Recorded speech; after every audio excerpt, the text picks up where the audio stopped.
Sábado, 18 de julho de 2026. França e Inglaterra entram em campo em Miami pelo jogo que toda seleção odeia, a disputa de terceiro lugar. Mas desta vez, tem artilheiro com fome, técnico de despedida e uma revanche que ninguém tá tratando como amistoso. Pois é, o jogo que ninguém quer jogar virou o jogo que ninguém devia ignorar. Pois é, o jogo que ninguém quer jogar. E não é exagero de narrador, não. Pergunta pra qualquer jogador, qualquer técnico. Ninguém treina há 4 anos para disputar terceiro lugar. É um prêmio de consolação que vem com gosto de derrota. Mas essa edição tem um tempero diferente. Tem Kylian Mbappé chegando com 8 gols, dividindo a artilharia com Lionel Messi.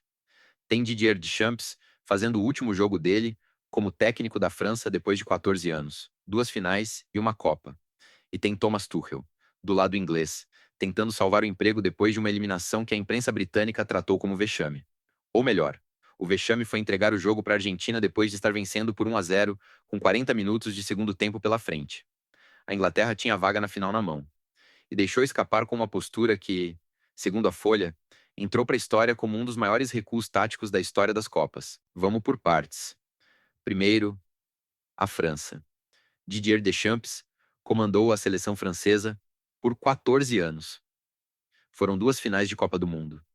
O título em 2018 na Rússia e o vice em 2022 Catar, um título da Liga das Nações e a reconstrução de um time que em 2010 praticamente implodiu na África do Sul depois da briga entre jogadores e a demissão de Raymond Domenech. Pois é, o cara é o técnico mais vitorioso da história da França. E o último jogo dele é uma disputa de terceiro lugar. Segundo a Folha, Deschamps já avisou que vai rodar o elenco. Citou que alguns não podem jogar, por razões que entendo. Uma frase vaga que pode significar lesão, cansaço ou até preservação para quem vai ser negociado na janela de transferências europeia que abre em agosto. O importante é que a motivação principal, segundo o UOL, é dar uma despedida digna e testar nomes para o ciclo de 2030, como o volante Youssouf Fofana e o zagueiro Wesley Fofana, que tiveram poucos minutos na Copa. Agora olha do outro lado, Thomas Tuchel, o alemão que assumiu a Inglaterra depois da saída de Gareth Southgate após o vice-europeu em 2024.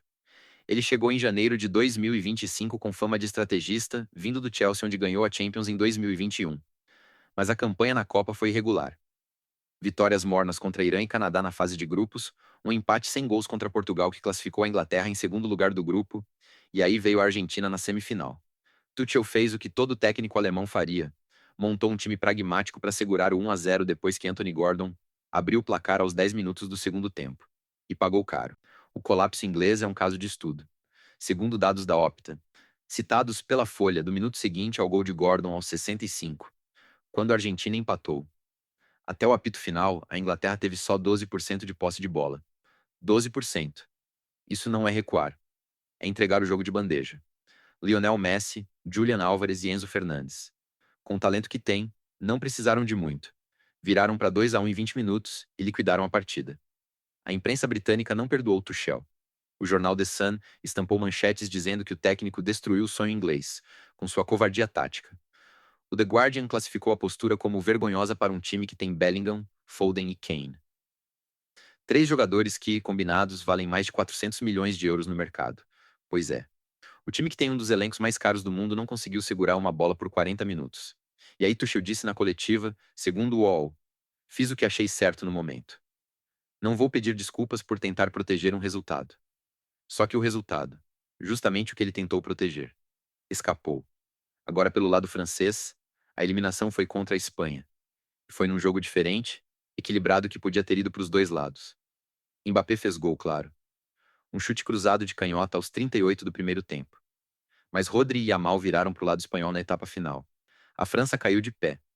E Mbappé chega para esse jogo com 8 gols na Copa, exatamente os mesmos 8 de Lionel Messi. O detalhe: Messi ainda tem a final para jogar domingo contra a Espanha.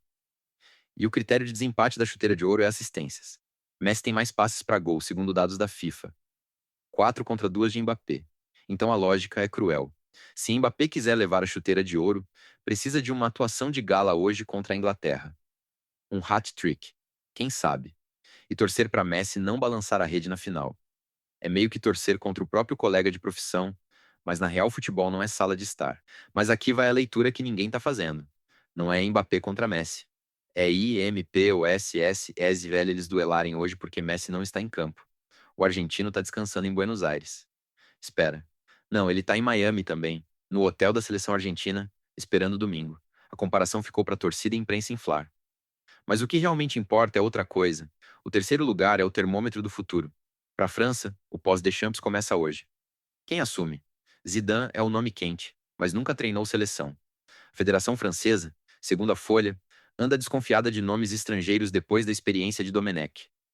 Tem até quem defenda a aposta em Olivier Giroud. Sim, o atacante, que se aposentou e virou treinador sub-19. O jogo contra a Inglaterra serve como último teste para jogadores que não tiveram tanto tempo. Bradley Barcola, Eduardo Camavinga, o próprio Wesley Fofana. E pode definir quem fica para o ciclo de 2030. Para a Inglaterra, a situação é mais dramática. Tuchel pode simplesmente não resistir a uma derrota hoje, a FA. Federação Inglesa de Futebol. Já ouviu sondagens de empresários oferecendo outros técnicos. Tem até rumores, segundo o UOL, de que Ed Howe, do Newcastle, estaria na lista para assumir se Tuchel cair. Pois é. Um alemão sendo substituído por um inglês para tentar trazer a Copa de volta para casa depois de 60 anos.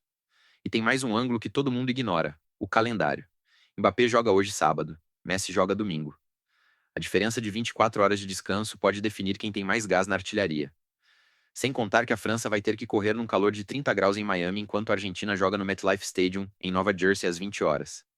Mas ninguém pergunta: será que Messi, se ganhar a chuteira de ouro, vai realmente ligar para ela, depois de já ter ganhado tudo? Inclusive a Copa do Mundo em 2022. Uma chuteira de ouro de consolação não muda o legado do cara. Já para Mbappé, aos 27 anos, ser artilheiro de uma Copa que a França não venceu é um troféu que consolida ele como o nome da nova geração. Não só herdeiro do trono, mas o cara que, mesmo perdendo, fez mais gols que todo mundo. Isso é só metade do que ninguém te contou. Toda semana eu volto com um caso desses. Então, o que esperar de França e Inglaterra hoje no Hard Rock Stadium? Primeiro, não espere um amistoso.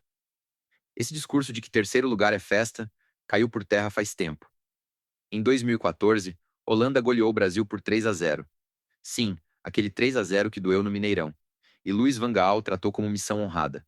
Em 2018, Bélgica venceu a Inglaterra por 2-1 no próprio duelo de terceiro lugar. E os belgas levaram o bronze como um marco histórico, a melhor campanha da história do país em Copas. Em 2022, Marrocos perdeu para a Croácia por 2-1, mas saiu de cabeça erguida depois de ter sido a primeira seleção africana a chegar numa semifinal. Terceiro lugar não é inútil. É a última chance de deixar uma marca positiva numa campanha que acabou antes do desejado. Para o Brasil, que não chegou nem perto dessa Copa depois de cair nas quartas para a Colômbia nos pênaltis, o exemplo serve de lição.